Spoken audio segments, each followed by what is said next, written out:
أعوذ بالله من الشيطان الرجيم. بسم الله الرحمن الرحيم. هل أتاك حديث الغاشية وجوه يومئذ خاشعة عاملة ناصبة تصلى نارا حامية تسقى من عين آنية ليس لهم طعام إلا من ضريع لا يسمن ولا يغني من جوع وجوه يومئذ ناعمة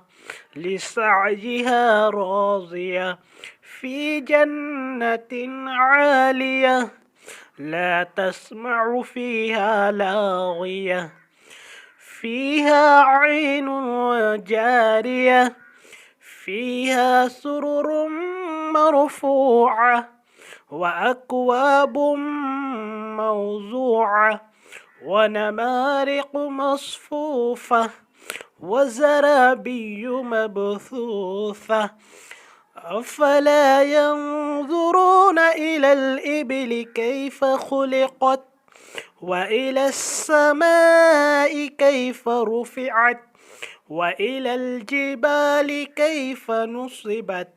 وإلى الأرض كيف سطحت فذكر إنما أنت مذكر لست عليهم بمسيطر إلا من تولى وكفر